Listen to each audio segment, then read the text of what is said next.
Hello, my dear students. After discussing or after detailing the life and health insurance, in this video, I will explain about two general insurance, fire and marine. We will start with fire insurance.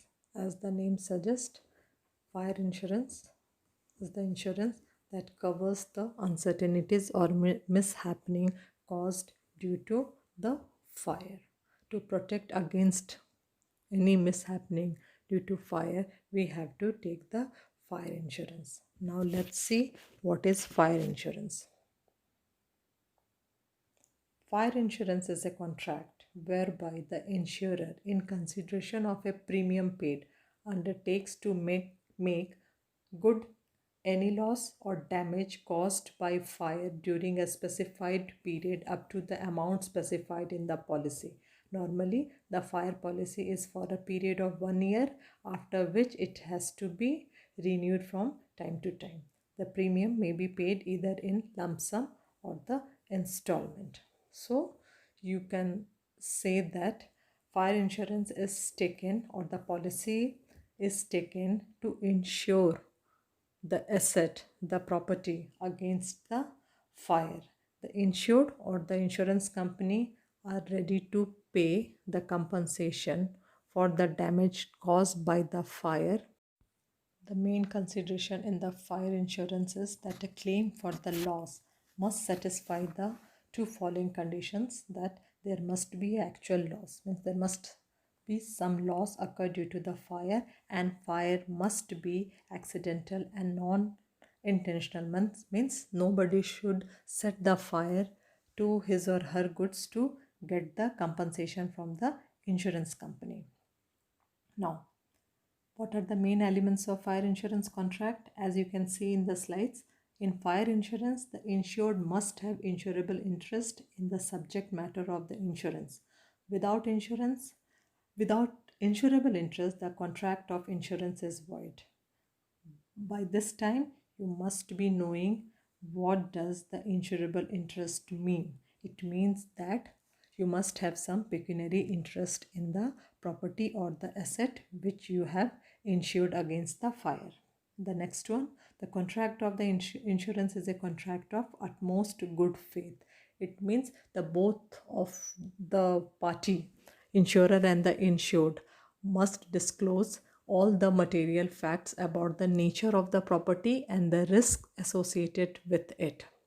And insurer also disclose all the terms and conditions of the policy. The third one, the contract of the fire insurance is a contract of strict indemnity.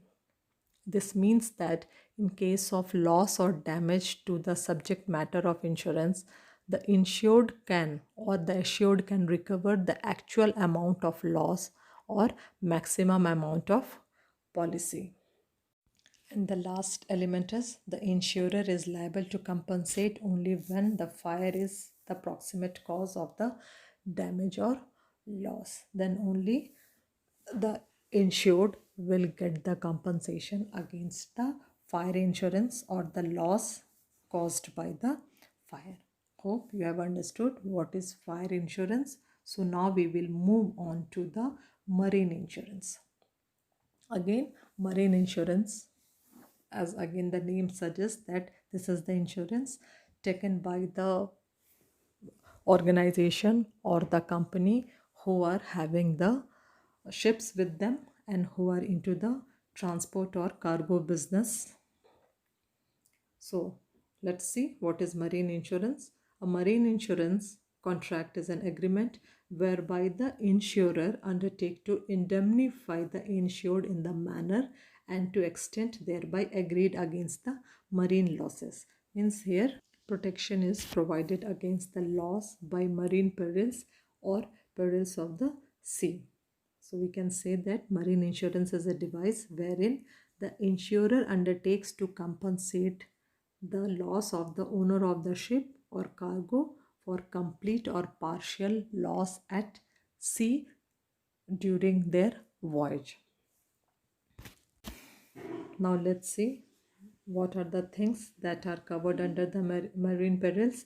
Marine perils are the collision of ship with the rock, or the ship attacked by the enemies, fire and captured by the pirates, actions of the captains and crew of the ship.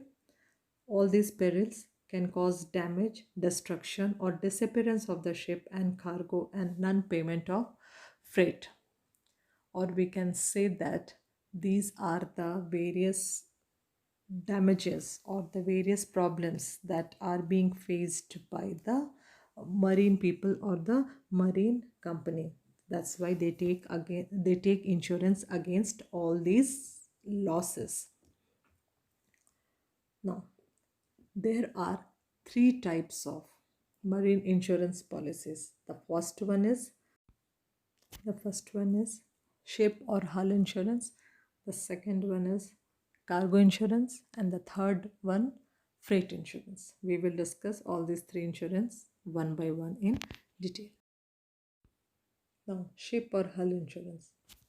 As we know that the ship is subjected to different types of dangers at sea, so this type of insurance policy seeks to indemnify the insured for losses suffered due to any damage caused to the ship.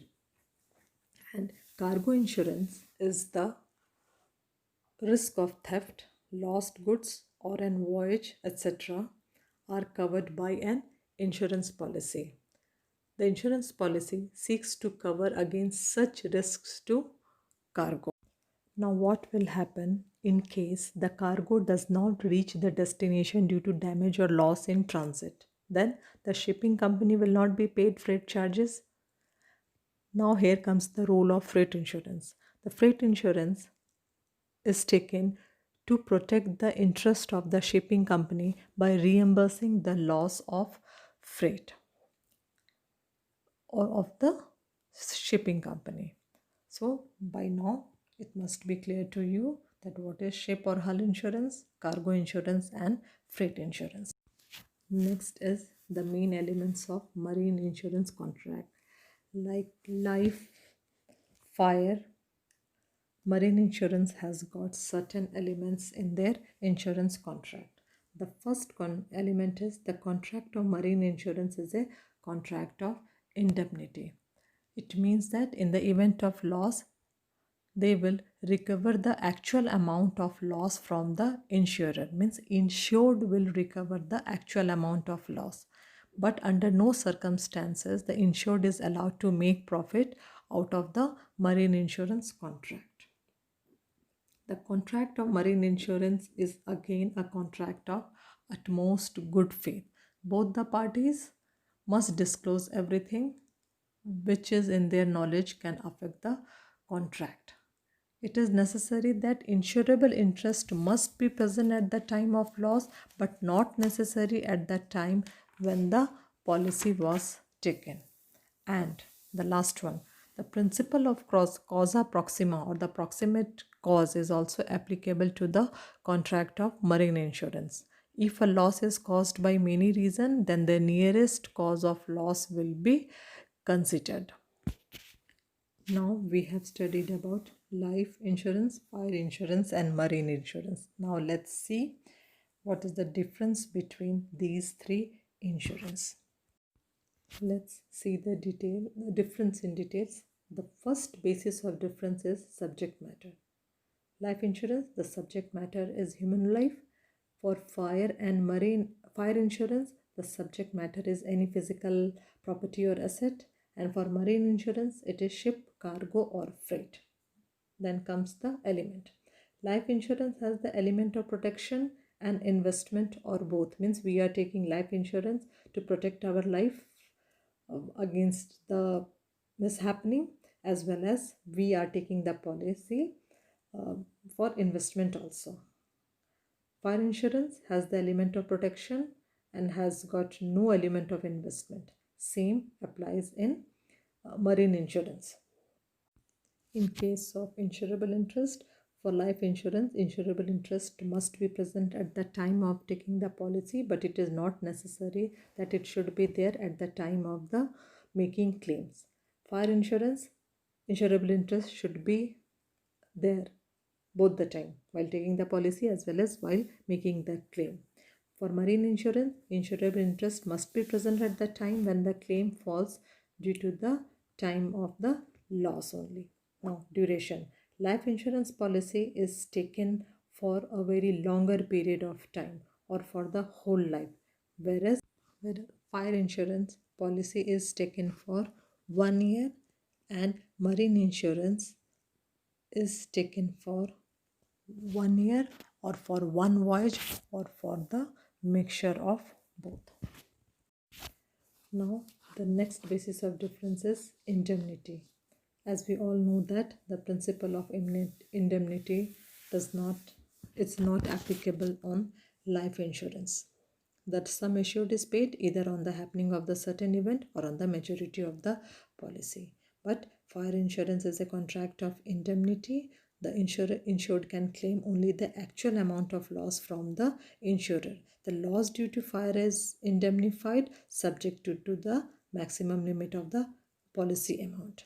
Same, marine insurance is also a contract of indemnity. The insured can claim the market value of the ship and the cost of the cargo or the goods destroyed at the sea, and the loss will be indemnified. Now, loss measurement. Life lost or the loss of life cannot be measured, so it is not measurable. Whereas fire and marine insurance, the loss caused by the fire or due to any marine perils are measurable and can be measured. Seventh one, surrender value or paid up value. Life insurance policy has a surrender value or paid up value, whereas fire and marine insurance, means in case of fire and marine insurance, they don't have any surrender value or paid up value. Coming to the policy amount, in case of life insurance, one can insure for any amount in life insurance. There is no limit to it. But in fire insurance, the amount of the policy cannot exceed the value of the subject matter. And in marine insurance, the amount of the policy cannot exceed the market value of the ship or the cargo. Now, the last one, contingency of risk. In case of life insurance, there is an element of certainty. That is, the event is going to happen. That is, the death of the maturity of the policy is bound to happen. So, therefore, a claim will be present always. But in case of both fire and marine insurance, there is an element of uncertainty and there may be no claim. If there is no event or no destruction by fire or there is no loss of the ship, cargo or the freight. So dear children, now we have come to the end of the chapter 4. Here in this chapter we studied what is insurance, what are its functions, what are the various principles, and finally what are the different types of insurance, that was health, life, fire and marine. Hope you have understood everything about the insurance and its types. So thank you all for watching the video, listening to the lecture and making the notes out of all the videos. Once again, thanks to you all. Bye.